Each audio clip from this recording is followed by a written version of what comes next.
आदमी हर दिन घर लौटने पर न सिर्फ मुख्य दरवाजे पर पेट्रोल छिड़कता है, बल्कि आखिरी किरण के गायब होने से पहले 8 सेंटीमीटर मोटी स्टील प्लेट से दरवाजे और खिड़कियों को पूरी तरह सील कर देता है। इसके बावजूद आदमी एक पल के लिए भी ढील नहीं बरतता, यहाँ तक कि सोते समय भी वह मशीन गन और अपने कुत्ते को लेकर बाथटब में लेटता है। और वह इतनी सतर्कता इसलिए बरतता है क्योंकि बाहर मौजूद उन ज़ॉम्बियों का झुंड कभी भी उसके घर में घुस सकता है। ये एक ऐसा संसार है जिसे वायरस ने अपनी चपेट में ले लिया है, जहाँ इंसान और जानवर दोनों ही बदल गए हैं और ऐसे ज़ॉम्बी राक्षस बन गए हैं जो धूप नहीं झेल सकते। विल वायरस के प्रति प्रतिरक्षित होने के कारण सौभाग्य से बच गया और वह हमेशा मानता रहा कि जरूर कोई और भी उसकी तरह है। इसी वजह से वह हर दिन अपने कुत्ते सैम्प लाइफ के साथ शहर की गलियों में घूमता है ताकि अन्य बचे लोगों को ढूंढ सके, लेकिन दुर्भाग्यवश हर बार उसे खाली हाथ लौटना पड़ता है। जब वह अकेलापन महसूस करता है तो दुकानों में मानव आकृति वाले पुतलों को ढूंढ लेता है और उनसे बातें कर लेता है, जिससे उसकी मानसिक स्थिति पूरी तरह नहीं बिगड़ती। जैव वैज्ञानिक के रूप में विल ने कभी वायरस पर शोध करना नहीं छोड़ा। अपनी रक्त और ऊर्जा के सहारे उसने हमेशा कोशिश की है कि वह इन बदले ज़ॉम्बियों को फिर से सामान्य इंसान बना सके और यही उसका सबसे बड़ा प्रयोग रहा है। इसी दिन प्रयोग में आखिरकार बड़ी प्रगति हुई। एक सफेद चूहा वाकई अपनी बदली अवस्था से वापस सामान्य हो गया। इस खोज से विल बेहद उत्साहित हो गया, इसलिए उसने जल्द से जल्द मानव परीक्षण शुरू करने का फैसला किया। इसलिए उसने बड़ी सावधानी से एक जाल तैयार किया और अपने ताजे खून को चारे के रूप में इस्तेमाल किया। जल्दी ही वह एक महिला ज़ॉम्बी और उसके पीछे पीछे आने वाले ज़ॉम्बी साथी को पकड़ने में सफल हो गया। ऐसा लग रहा था कि इस महिला ज़ॉम्बी का उसके साथी के साथ कुछ खास रिश्ता है, लेकिन वे दोनों धूप से डरते थे, इसलिए विल के सामने वे कुछ नहीं कर सके। जल्द ही विल ज़ॉम्बी को प्रयोगशाला में ले आया और मानव परीक्षण शुरू करने की तैयारी करने लगा। लेकिन जैसे ही वैक्सीन इंजेक्ट की गई, उम्मीद के मुताबिक नजारा देखने को नहीं मिला। ज़ॉम्बी पहले की तरह ही बेकाबू और उग्र बनी रही। वैक्सीन का इंसानों पर कोई असर नहीं हुआ। मजबूरी में उसे शांत करने के लिए उसे एक ट्रैंक्विलाइजर शांतिदायक दवा देनी पड़ी और उसे आइसोलेशन रूम में बंद कर दिया गया। लेकिन उसे यह पता नहीं था कि यही महिला ज़ॉम्बी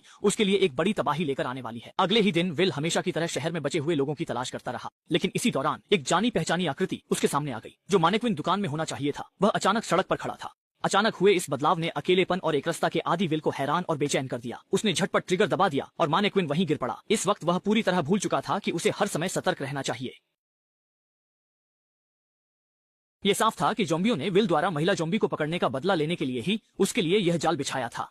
सिर के बल गिरने के कारण वह जल्दी ही बेहोश हो गई, लेकिन जब वह होश में आई तो सूरज डूबने ही वाला था और तब पूरा शहर ज़ॉम्बियों का इलाका बन जाएगा। इसीलिए उसने पूरी ताकत लगाकर रस्सी काट डाली, लेकिन जमीन पर गिरते समय गलती से चाकू खुद में ही घुसा बैठा। उसकी दर्द भरी चीख पूरे शहर में गूंज उठी और इसी समय ज़ॉम्बी भी ज़ॉम्बी शिकारी कुत्तों की घेराबंदी तोड़कर आगे बढ़ आए। लेकिन शुक्र है कि अभी भी एक किरण धूप की थी जो उन्हें रोक रही थी, जिससे वे पास आने की हिम्मत नहीं कर पाए। इस वक्त विल के पास सोचने का वक्त नहीं था। वह दर्द सहते हुए तेजी से पीछे की ओर भागा, क्योंकि गाड़ी में उसकी जान बचाने वाली एक पिस्तौल रखी थी। जैसे ही आखिरी किरण धूप की भी गायब हो गई, शिकारी कुत्ते तुरंत ही दौड़ते हुए आ गए। अच्छी बात यह रही कि नाजुक मौके पर राइफल कुत्ता बहादुरी से आगे बढ़ा और विल ने भी सफलतापूर्वक पिस्तौल हासिल कर ली, जिसके बाद उसने सभी शिकारी कुत्तों को खत्म कर दिया। लेकिन दुर्भाग्यवश संघर्ष के दौरान राइफल कुत्ता को शिकारी कुत्ते ने काट लिया और अब उसमें कभी भी म्यूटेशन रूपांतरण होने की संभावना थी। इसलिए विल ने तुरंत उसे घर ले जाकर उसे वैक्सीन का इंजेक्शन लगा दिया, लेकिन तभी अनहोनी हो गई।